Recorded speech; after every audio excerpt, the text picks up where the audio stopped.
It's a great pleasure to be here and in this beautiful location, and actually a special pleasure to see so many young, active, bright researchers.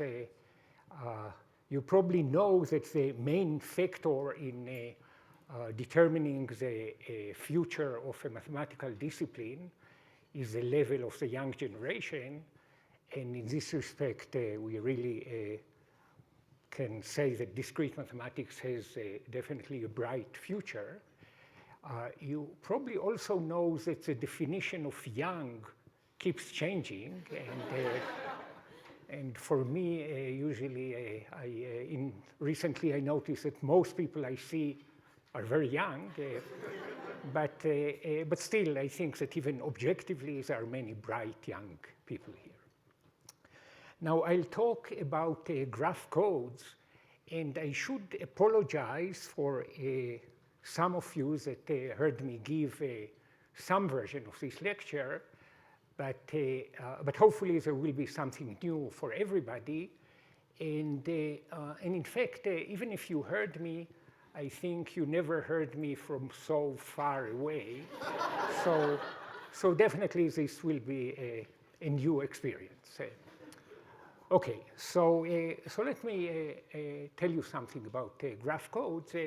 If we have to say it in just one sentence, then it would be the following, that viewing binary vectors as characteristic vectors of graphs transforms the basic combinatorial questions in coding theory into interesting problems in extremal graph theory. And I'll make this more clear soon.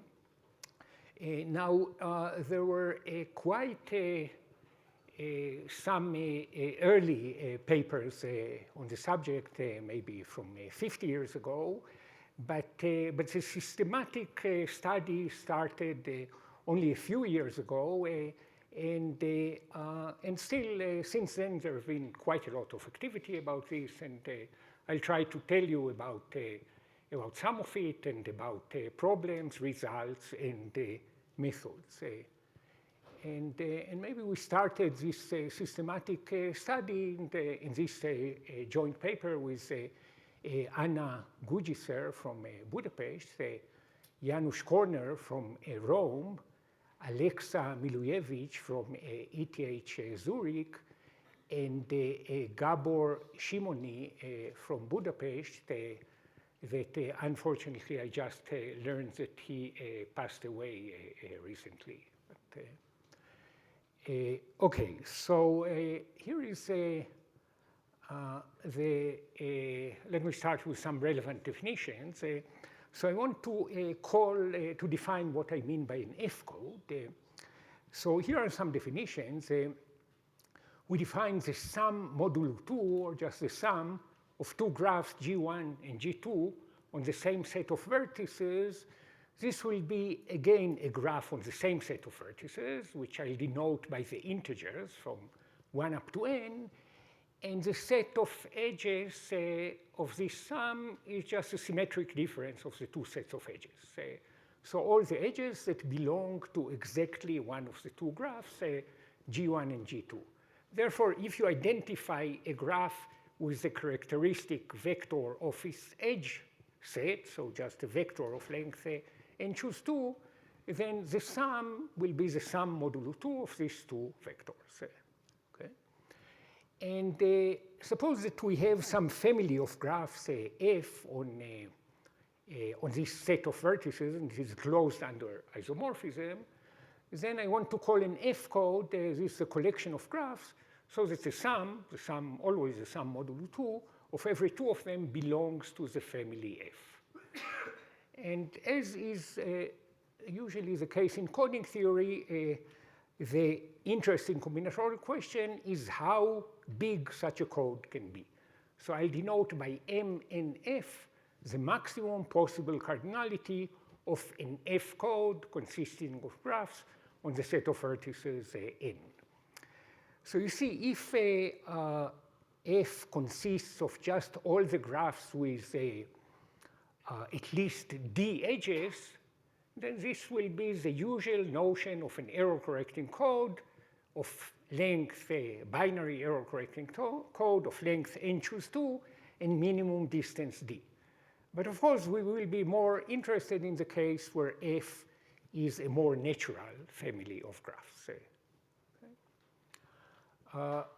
Now, if we replace F by its complement, F complement, then again, by the definition, this is the maximum possible cardinality of a collection of graphs on this set of vertices N containing no pair whose sum is in F, right? Every pair, the sum is in the complement.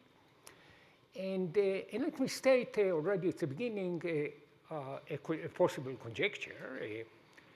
And like many good conjectures, this may well be very false.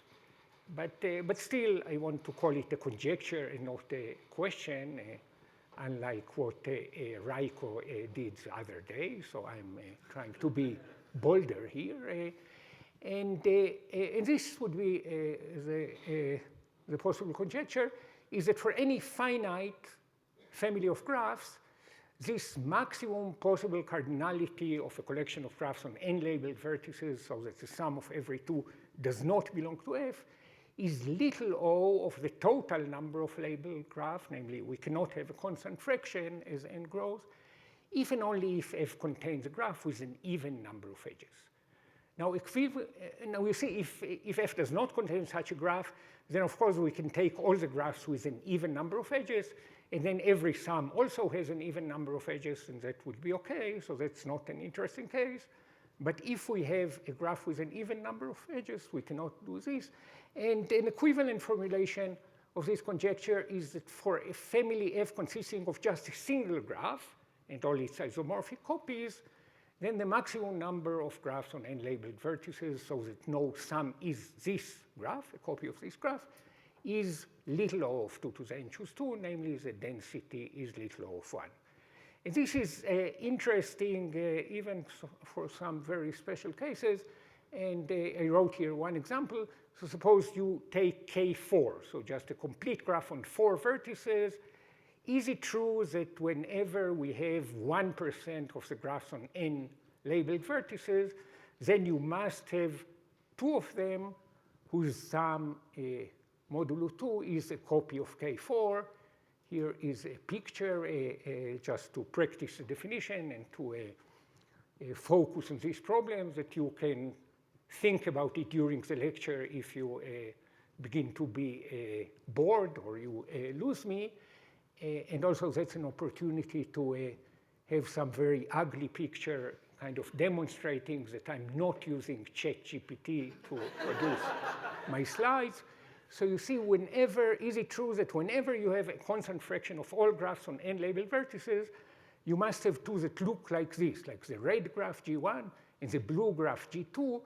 So there are all the edges that belong to all of them, and then there are the edges that belong to exactly one of them that will stay in the symmetric difference, and these edges form the sum, and it's a copy of K4. Right? So we don't know if this is the case or not. Very little about the motivation. So first, this is kind of a natural extension of questions in coding theory, referring to codes in which the coordinates have some meaning. So in usual coding theory, you just have binary vectors. Now I want that each coordinate will have some meaning, like the edges of a graph, integers from 1 to m, elements of a group, or something like that. Here is another one. So a similar extension for set intersection problems where you replace the sets by graphs was suggested in the 70s by Shimonovich and Schoch, and it was studied by several people. And I mention some of these papers later because they will be related to these graph codes as well. Here is another one.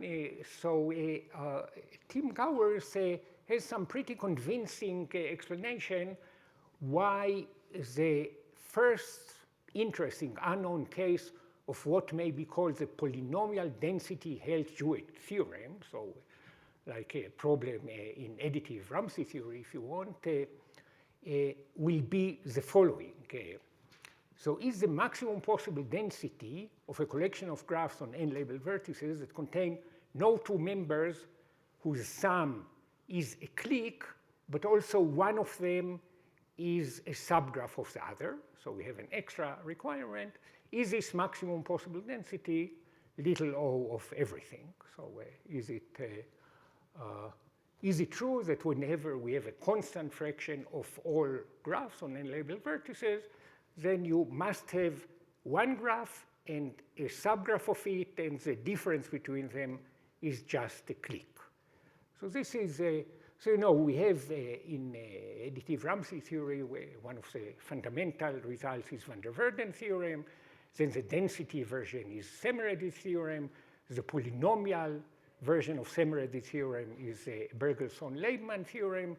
And then an extension of van der Waerden is Hale-Hewitt. The density Hale-Hewitt was proved by Fürstenberg and Katzenelson. And you can try to formulate a polynomial density Hale-Hewitt. And if I would want to spend 5 more minutes on this, I could explain why a natural version of this polynomial density Hale-Hewitt is what is written here. But this suggests for us that maybe the case where the family F is a family or the complement of the family of cliques is of special interest. So somehow I would want to know what is the maximum size of a collection of graphs so that no sum modulo 2 of two of them is a clique of any size. Okay. Now, in coding theory, linear codes play a special role, and it's very fruitful to use, to look at them. It's easier to understand them, and in many cases, the best we can do for codes in general is bilinear codes. So we look at this here too. We'll call a family of graphs linear if just when you look at the binary vectors, which are characteristic vectors of edge sets of the graphs, this forms a linear space. So it's closed under addition modulo 2. And then we can denote by L of NF the maximum possible cardinality of such a linear F code. And obviously, that's at most M of NF, because we allow only linear, and maybe we'll want to look at this as well. Okay? So these are basically the problems we want to consider. And what I want to do is to tell you some collection of results that maybe I list even too many of them, but it kind of gives you the flavor of the subject, and you can always go back and think about this question about K4 that I mentioned. And then I'll say something about methods, and then I'll tell you some more open problems. Now, probably it's a good time to ask if there are questions, although questions, but only from the first 50 rows, please. Okay, but please don't hesitate to ask me if there are any questions. Okay, so here are some results. And let me first start with results that I call global. So this is when the family F is described by some global property. You have to look at all the graph to know if it satisfies the property. Here are some examples. So the maximum cardinality, again, of a collection of graphs on n-labeled vertices, so that the sum of every 2 is connected, is exactly 2 to the n minus 1. It's very easy to see the upper bound. You fix a vertex. If you have more than 2 to the n minus 1, by the pigeonhole principle, you have 2 graphs that have exactly the same neighbors of this vertex. And then in the sum of them, this vertex will become isolated, so it will not be connected. So that's an upper bound, and one can give a construction, which is a lower bound as well. If you ask about 2 connected, then at least for every even n, one can determine it exactly. It's 2 to the n minus 2. For 3 connected, also for infinitely many values of n, one can find the exact number using some constructions with Hamming codes, but let me not talk about that. And mention also that when the property is Hamiltonian, so I want to have many graphs on n-labeled vertices so that the sum of every 2 is Hamiltonian, then probably the truth is 2 to the n minus 2 for every n. This will follow from some conjecture in combinatorial designs, the theory of combinatorial designs, which is known in many cases. So in particular, if n is an odd prime plus 1 or twice an odd prime, then this is exactly equality. Now you see that in all these cases, the extremal number is a power of 2. And one reason that this is the case is that in all these cases, there is an extremal example which is linear. Now, if it's linear, then of course the extremal number is the number of vectors in a subspace, which is a power of 2. Here is one example where the answer is not necessarily a power of 2, namely the extremal example is not linear, and the property is to contain a spanning star. So what I want now is to contain a point that is connected to everything. Okay? And then it turns out that the maximum is n plus 1 for odd n and n for even n. And here is another example of a global property that for even n, the property of not containing a spanning star, the maximum number of graphs, you could have is what you see here. So 2 to the n choose 2 minus n over 2. You don't have to remember any of these things. If I'll come back to them, then I'll remind you.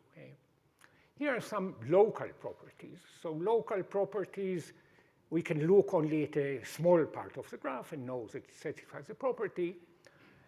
Here is a result conjectured by Simonovich and Schoch and proved by Ellis, Filmus, and Friedgut. So the property is that the independence number is at least 3.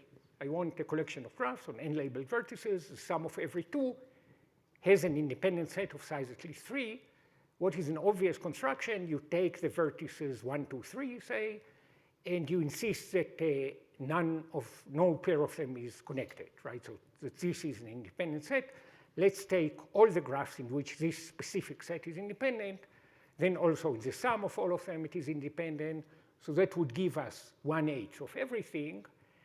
And the difficult thing is to prove the upper bound, and that's pretty sophisticated, this proof. So it's basically a linear algebra type proof, but it requires quite some effort. This has been generalized recently by Aaron Berger and Yufei Zhao, and exactly the same analog holds for independence number at least 4.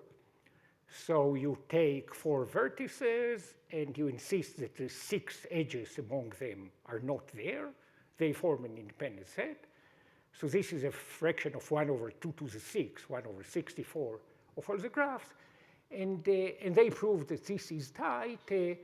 So the basic approach is similar to the one of Ellis, Filmus, and Friedgut, but the details become complicated. In particular, this proof is partly computer-aided.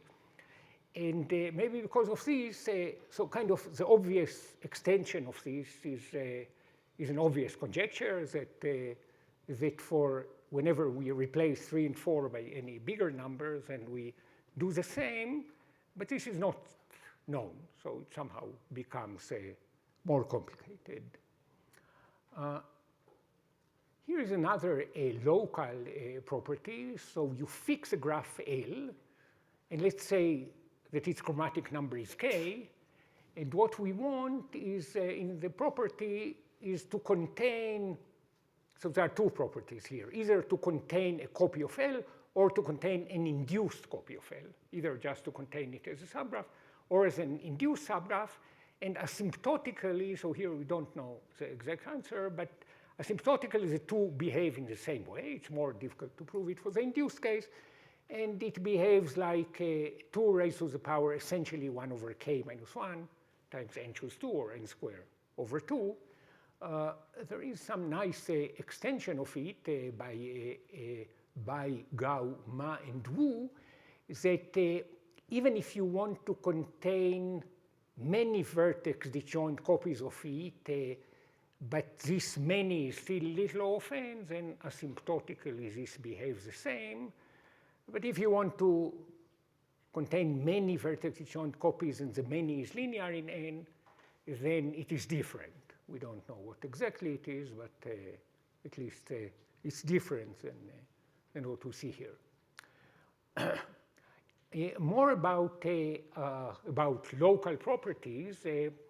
So I told you that there is this possible conjecture that for every fixed graph with an even number of edges, the maximum number of graphs you can have without having a sum that is a copy of this graph is little O of everything. There are very few examples in which we know how little is this little O. So what is it quantitatively? And here is one example. So if we want to forbid a star with 2k edges as a sum, then the maximum we can get, both upper and lower bound, is essentially a fraction of 1 over n to the k of everything. Okay, so it's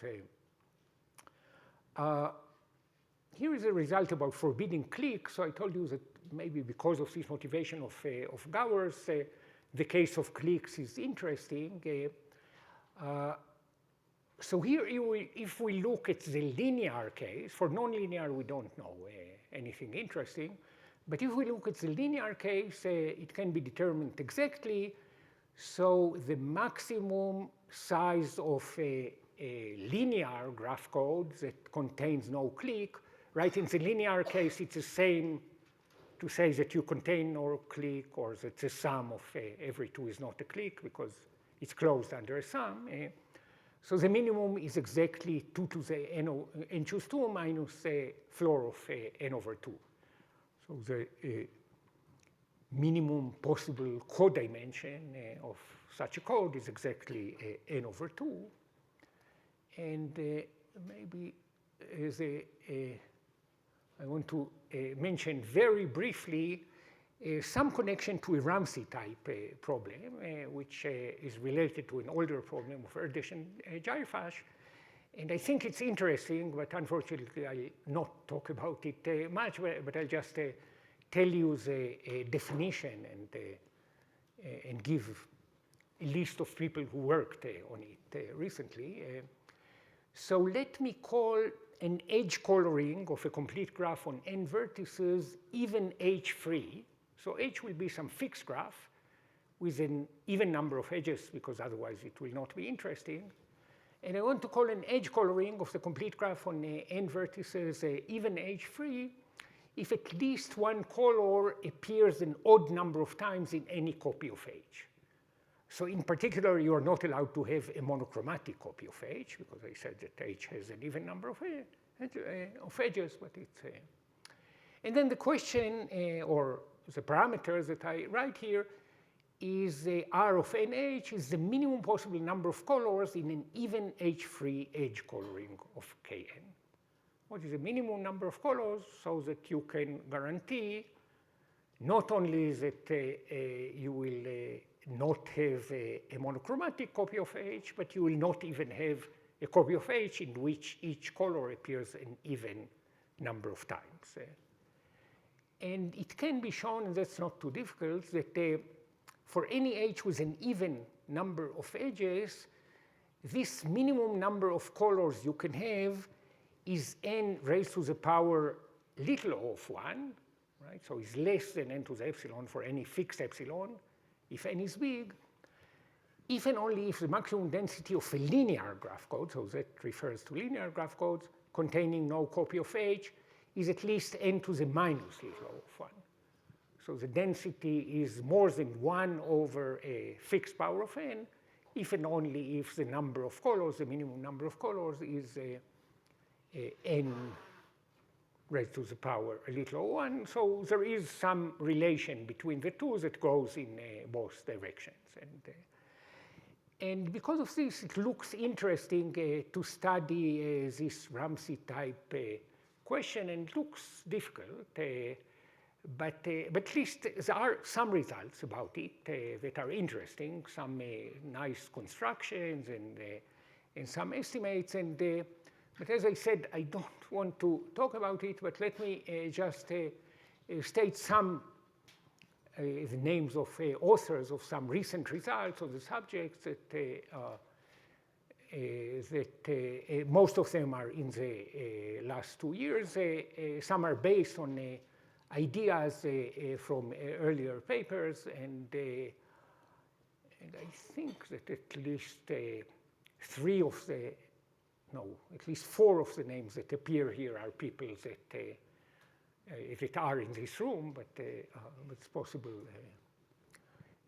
So somehow, but still, despite all these results, which are nice, we really don't understand how this quantity behaves.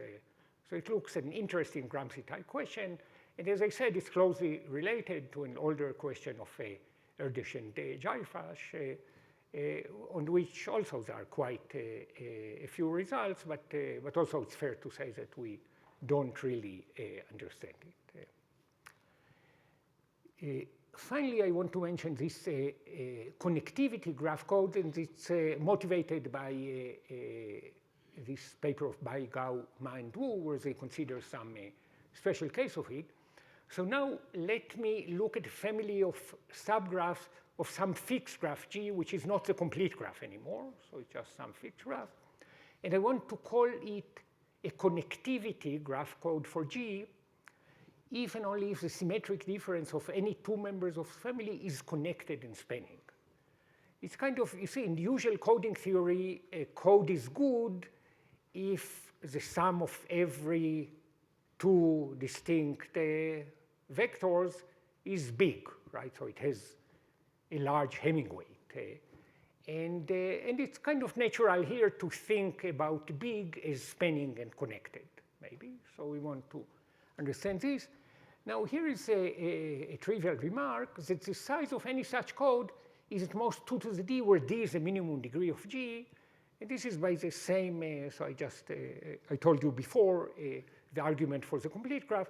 So if you pick a vertex of minimum degree, if the degree is d, and you have more than 2 to the d graphs, subgraphs of it, then by pigeonhole, 2 of them would have exactly the same neighbors, and then their sum will make this vertex isolated, right? So we cannot have more than 2 to the d, and here is a result written in somewhat informal way, that there is some fixed d naught, maybe 1,000, so that if d is bigger than d naught, and you have a d regular, I wrote here, mild expander G, so it's still better than the expanders that were discussed by Mattia in his lectures today, but are much weaker than, say, Ramanujan graphs, or so they have some expansion properties, and I don't want to be specific here.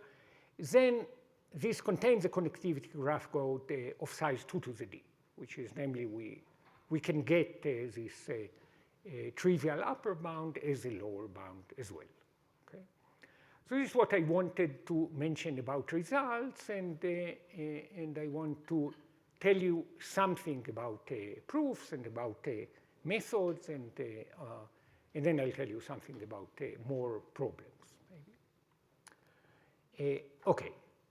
So so the first observation, or just a remark, is that this quantity MNF for every fixed family of graphs F, this is the independence number of some natural Cayley graph, right? So which Cayley graph this is? So we take the elementary abelian 2 groups of just Z2 raised to the power n choose 2. We have binary vectors of length n choose 2. Each of them can be viewed as the characteristic vector of the edge set of a graph.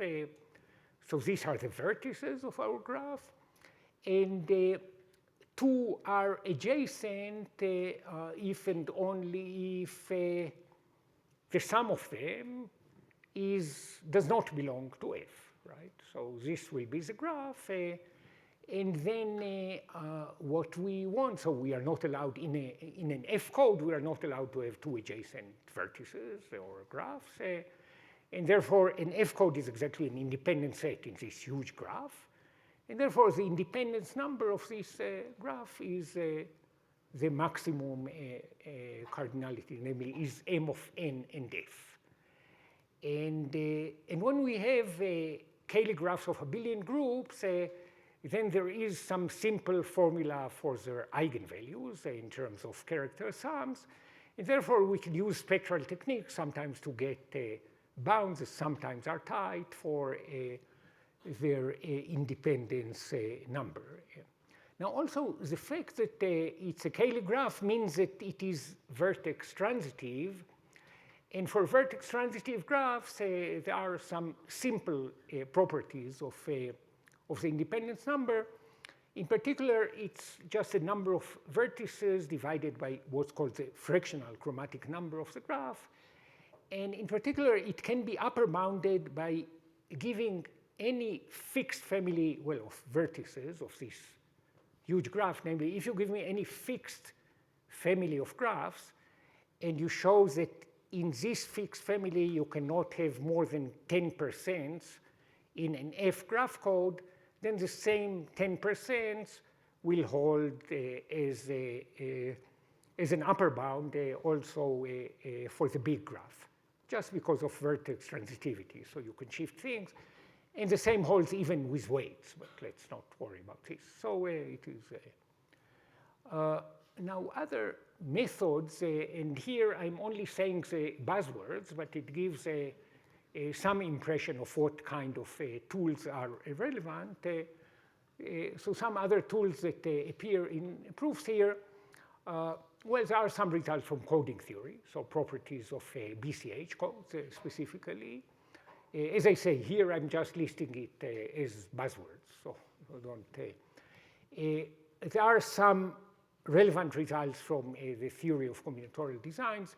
One specific example is this Kosig's one factorization conjecture, whatever this means. We use tools from information theory, so specifically the entropy lemma of Shearer is relevant. Of course, it's not surprising that extremal graph theory appears, so in particular, the regularity lemma.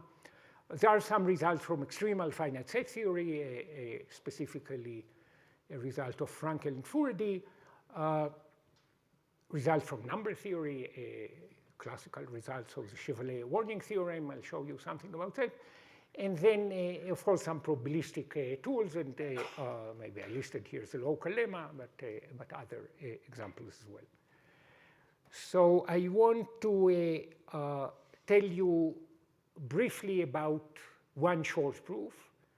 Then I'll kind of sketch very briefly maybe another proof, and then I'll say something about problems. So here's one short proof of one of the results that I mentioned, is that I want to know what is the maximum possible cardinality of a linear graph code which does not contain a clique. And I wrote it here in terms of the codimension.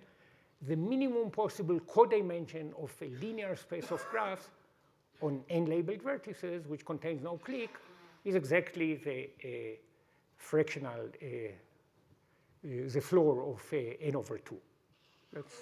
Let's not worry about the floor and ceiling now. So the upper bound is some construction, and I'll not check it. So basically, we have to, so you have here some specific example of n over 2 graphs HI, and the claim is that this is an example of a good basis for the orthogonal set of the code. Namely, whenever you can check that if you look at the family of all graphs that are orthogonal to all these H's, namely that have an even number of common edges with each of these graphs H, right? So the linear, the product over F2 is 0, then this contains no clique. So this can be checked. It's not not too exciting. Let's just believe it. Here is a lower bound, which is short, but I think is nice. So suppose we have a collection of n over 2 minus 1 graphs on n, and we want to show that no collection like this can form a good basis for the orthogonal space of such a linear graph code containing no clique. Namely, we have to show that if I have only n over 2 minus 1 graphs, then there is always there is always a clique. And I wrote here a non-trivial clique, a clique with edges, so not a clique with one vertex, right? So there is a non-trivial clique, a clique which contains at least one edge, which contains an even number of edges of each member of H, right? So this is what we have to show, and that would show that the lower bound for the codimension is strictly bigger than n over 2. Okay? So this we do by the following argument. So for each vertex I, let me associate a variable xi, and I want to write some equations, polynomial equations, modulo 2, so over the field with 2 elements. And look at the following polynomial equation.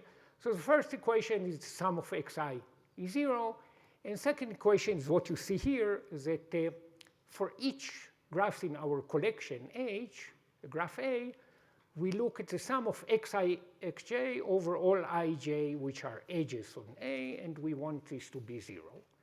Now, why are we doing it? So I want to think about the xi's, the x1 up to xn, as a characteristic vector. Now it's vertices, right? So as a characteristic vector of a clique. If we have some solution here, then I can look at all the xi's which are 1 and can look at the clique on these vertices. And then the first equation will just say that it's a clique on an even number of vertices. So if this even number is not 0, then the number of vertices in this clique would be more than 1, right? So I wanted to have more than 1 vertex. And if you think about what is written here, this equation here would exactly say that the clique is orthogonal to the graph A, right? Because for each edge ij of A, I get a contribution of 1 here, even only if both of them belong to the clique. So the equation here, or the system of equations, will say that we are orthogonal to all these graphs. So we have this system of equations. Now the number of variables is n, and the sum of the degrees of the polynomial is less than n, because so it's what is written here. And we have a trivial solution, namely xi equals 0 for every I. And by the Chevalier warning theorem, we know that if the number of variables is bigger than the sum of the degrees, then if there is a solution, there is another solution. The number of solutions is divisible by the characteristic. Okay? And the solution, as we just described, will give us a clique, and that would mean that, that this cannot be a linear graph code that contains no cliques. I could have described this proof, and maybe it's a little bit shorter, using what's called combinatorial Nullstellensatz, but still I thought that it makes more sense to use a classical theorem here. Let me talk very quickly, so this will not really be a proof, about this result about expanders. Okay,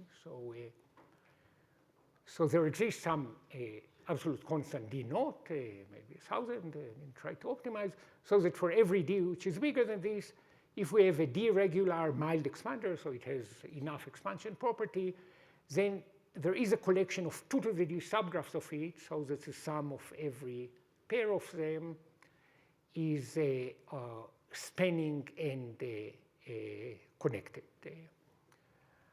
Now let me check what I want to do. So this is proved by 3 steps. 2 of them use linear algebra, and the first is easy. The second is even easier, but it's kind of miraculous that it works.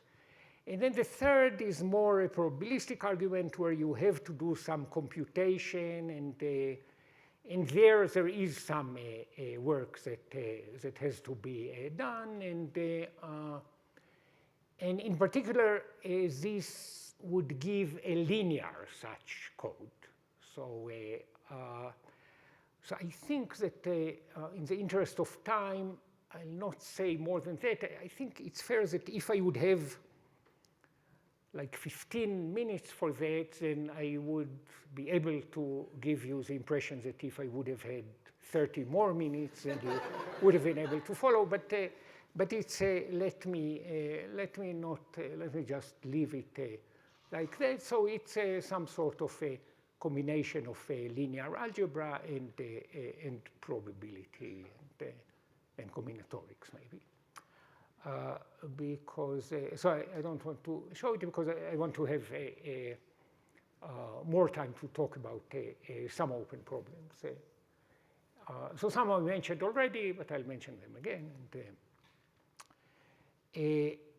So we said that this conjecture is very natural and appeared in all the papers in Szymonovich and Schoch, and in this paper by Ellis, Filmus, and Widgut, and by Berger and Zhao, is that the same result holds for every k, namely if you want a collection of graphs so that the sum of every pair has independence number at least k, then the best you can do is kind of the obvious construction to choose some fixed set of size k and insist that it is an independent set.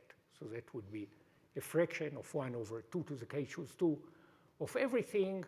And as we said, it is true for a k, I mean, it is trivially true for k equals 2. It is true for k equals 3, and also for k equals 4, and those are already pretty difficult. It should be true always, but somehow it seems that we need a different method because the existing one just becomes too complicated as k grows. I should say that the original paper of Szymonovich and Schoch did not talk about sum modulo 2. They wanted a collection of graphs so that the intersection of every pair contains a triangle, let's say, or a clique of size 4, and so on. And somehow there is a reduction showing that this is basically the same. So that's here is the conjecture that I mentioned at the beginning, and this is maybe the one I like best, although as I said, it may very well be false. I'll tell you what is kind of the opposite of it, which may be the correct version. So we take a single graph f with an even number of edges, like k4, and the conjecture is that whenever we have a constant fraction of all the graphs on n-labeled vertices, there are 2 whose sum is a copy of this graph. Now this is easy for some graphs. So for which graphs is it easy? So it is easy for any graph that consists of 2 isomorphic graphs where you glue them along an independent set. So you take 2 copies of the same thing and you identify them at an independent set. So it's like this picture that you see here. Then this is easy. And actually, these are the only graphs for which we know that the assertions of the conjecture holds. So kind of the opposite version of this conjecture, which may also be true, is that it's little o of 2 to the n choose 2, if and only if the graph is something like this. And of course, it can also be something in the middle, but it's, you know, usually when we have conjectures, so in most conjectures, we kind of know what the answer is, right? It's just a matter of proving it. And it's more interesting where we don't know. Or it's we all know that P is not equal to NP. We all know that Riemann hypothesis holds, right? But it's a matter of proving it. But kind of, so there are these questions where we really don't know, and there is something. Here is some remarks about it. So I said that it is easy for every graph consisting of two copies of the same graph glued along an independent set. There is actually a recent result by Conlon, Lee, and Verstegen, where they show that it is true for any positive graph F. And I'll not define what positive here means. Surely some of you know it.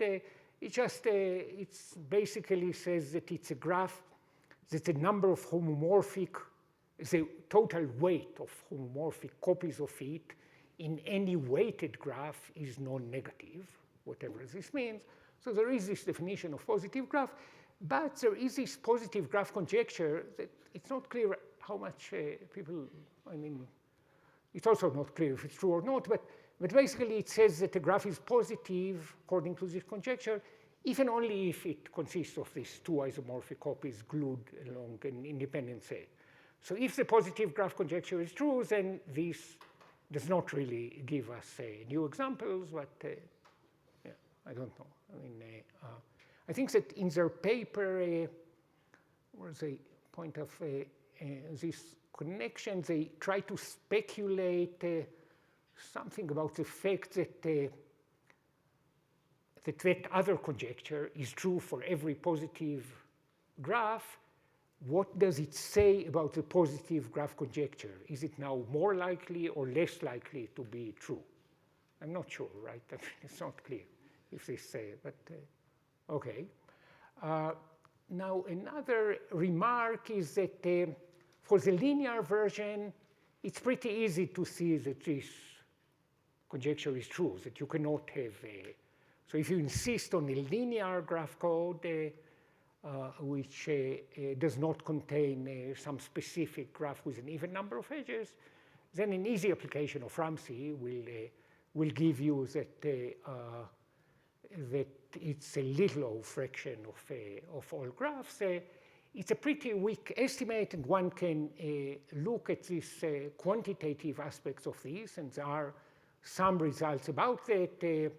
Definitely the quantitative things are not understood, even for the linear case, but the more interesting case is what happens for the non-linear case. Is it a little fraction of everything or not? Well, I already mentioned this question. We talked about the linear case. If K is a family of all cliques, is it true that we cannot have a positive fraction of all graphs on n-labeled vertices without having two whose sum is a clique? So here, for the linear case, as I said, we know exactly what's the answer, right? And for the linear case, it's only a fraction of 1 over 2 to the n over 2, up to this floor or ceiling, of all the graphs. And it could be true that actually the linear and nonlinear cases here are the same. It's kind of hard to give constructions here of big graph codes that are not linear and do not contain cliques, but and if it's the same, then it's really small, right? It's exponentially small, but we don't even know to prove that it is a little of 2 to the n choose 2. And here's about this connectivity graph code. So as I said, the result was that there is this d naught, this may be 1,000, that whenever the degree is bigger than 1,000, if you have an expander, a mild expander, then it has a connectivity graph code of size 2 to the d. What happens for smaller values of d? Suppose the graph is a very good expander, maybe like the best possible expander, for example, a Ramanujan d regular expander, so the eigenvalues are as good as they could be.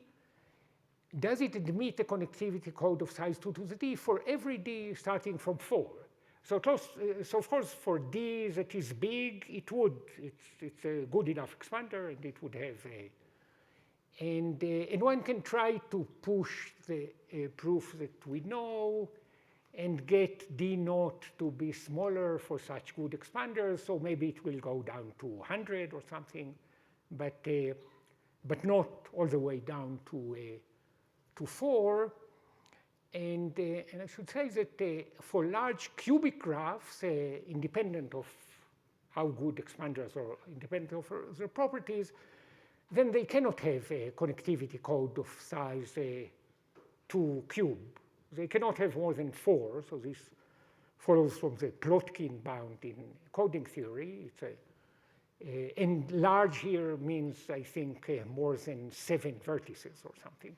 So really, any non-trivial cubic graph cannot have a big connectivity code, and you cannot have more than 4 subgraphs of it, so that the sum of every 2 is spanning and connected. And let me also mention one question about one algorithmic or question about complexity.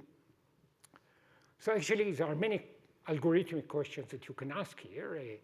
Right, we had these quantities mn of f. You can ask how difficult it is to find this m and f for some specific family f or for some specific graph f. But what I wrote here has to do with a connectivity graph code. What is the complexity of determining or approximating the maximum possible cardinality of a connectivity code for a given input graph? So someone gives you a big graph, and you want to find as large a collection of subgraphs as you can, so that the sum of every 2 is spanning and connected. So it's not difficult to see that this maximum possible cardinality is at most 2 to the k prime, where k prime is the edge connectivity of G. If we have, it's the same arguments that we talked about the minimum degree. If we have a small cut, then we apply the pigeonhole to this cut. So this is an upper bound, and it's a lower bound. The lower bound is 2 to the half of that.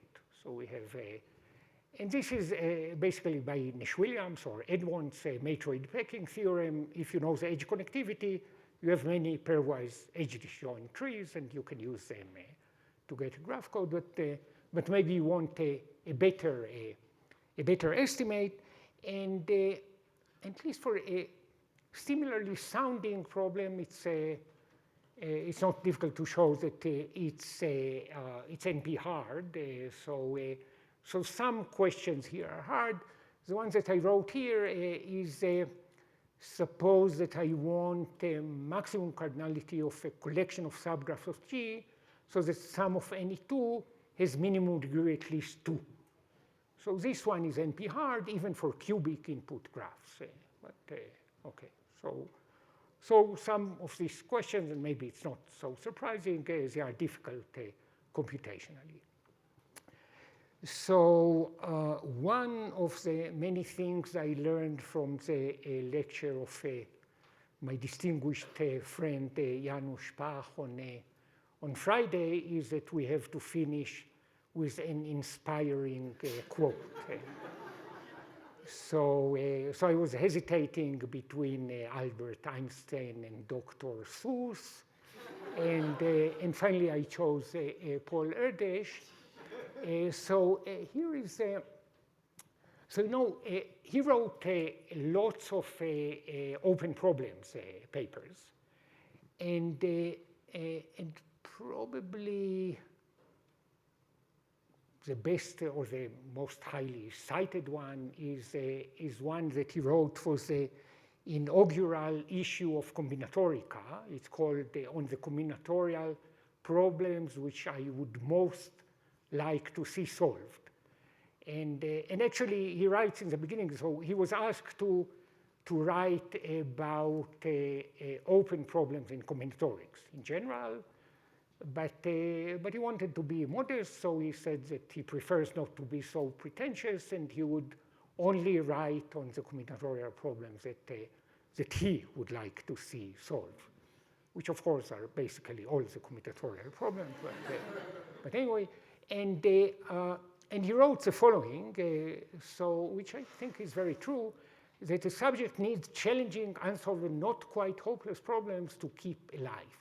And I think there are many problems like this in discrete mathematics in general, but also this applies to, I think, to the problems I mentioned here and other problems on graph code, that they look doable, or at least making progress on them seems doable. And with this, I'll finish, and thank you.